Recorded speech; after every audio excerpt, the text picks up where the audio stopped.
Assalomu alaykum azizlar, Joybox kanaliga xush kelibsizlar va bugungi videomizda Google M2 Pro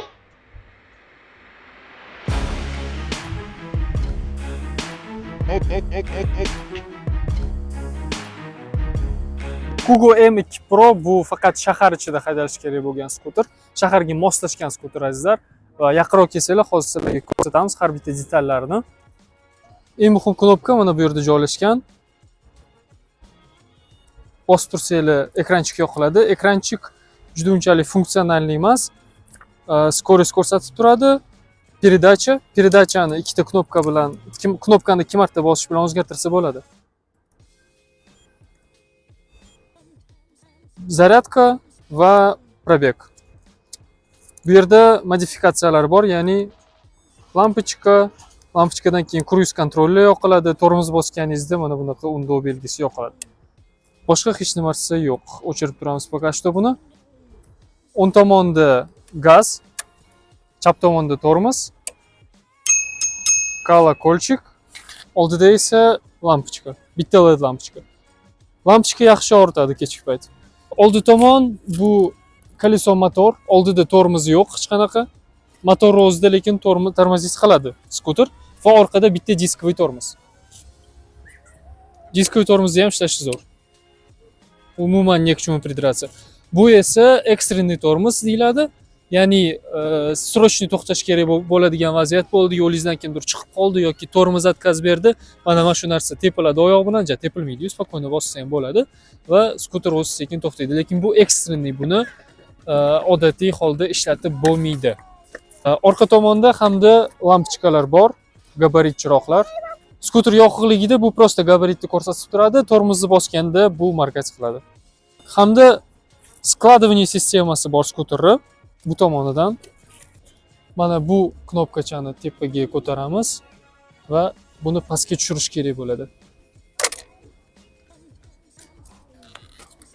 Skuter shunday yig'iladi va buni yana qayta ko'tarib qo'yamiz.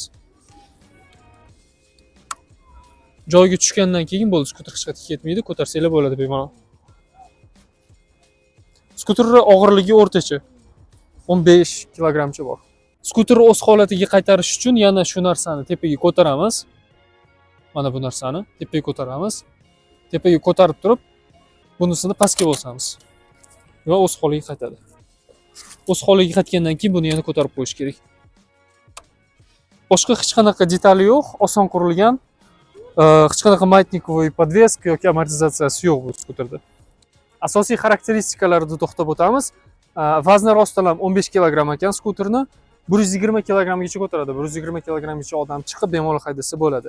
Maksimal tezlik 25 km/soat deyilgan, lekin 30 km-gacha chiqaz oldik buni. Sizlarga ham ko'rsatamiz.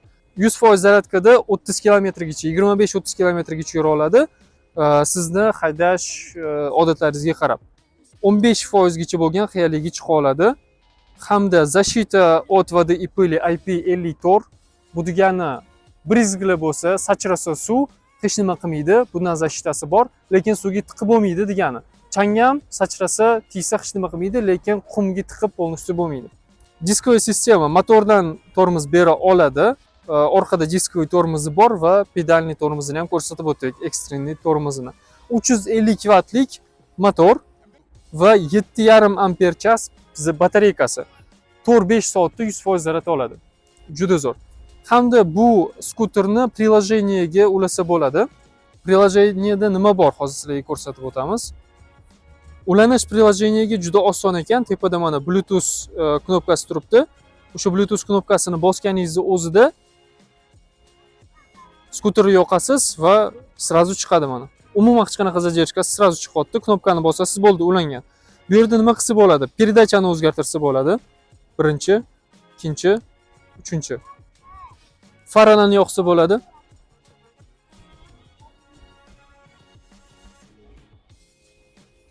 Yoqib o'chirsa bo'ladi. Blokirovkaga qo'ysa bo'ladi. Ya'ni blokirovkaga qo'yganingizdan keyin o'sha skuterning o'zini ham yurishi qiyinroq bo'ladi va gazni bossa o'zi yura olmaydi mana. Qiyinchilik bilan orqasi ham ko'tarilib ketadi. Tormoz bosilmayapti. Blokirovkaga faqat приложениеdan, ya'ni ilovadan qo'ysa bo'ladi. Ya'ni skuterni o'zidan blokirovkaga qo'ya olmaysiz. Undan tashqari bizada ko'rsatib turadi. Bu yerda kilometr soat yoki mil soatiga alishtirsa bo'ladi tezligini, отображениесini va kruiz kontrolli настройка qilsa bo'ladi. O'chirib qo'ysa bo'ladi, no cruise deb. Yoki o'sha 3 sekund bo'ladimi yoki 30 sekund bosib turganingizdan keyin gazni qachon yoqilishini qo'ysangiz bo'ladi. Приложение funksionalli, kerakli bo'lgan hamma narsa bor. Lishniy narsani hech nima qo'shmagan lekin Kugo.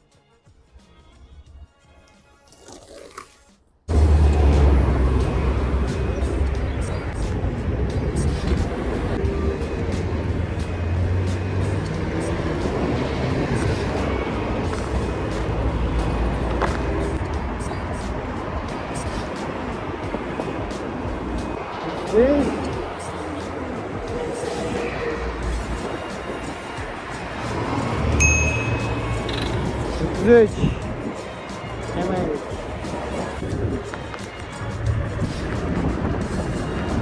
32, 33, 33, 34, 35, 35 çıktı.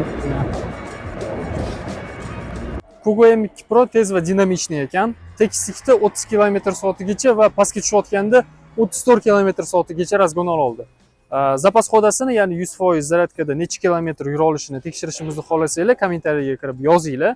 Sizlarning fikringizni albatta inobatga olamiz. Qayerdan sotib olsa bo'ladi? Instagramdan direktga yozinglar, telefon raqamimizga telefon qilinglar yoki saytimizga o'tib zakaz qoldirsanglar bo'ladi bu to'choga. Keyingi vyupuslarda ko'rishguncha va Joybox.uz kanalimizga obuna bo'lishni unutmang.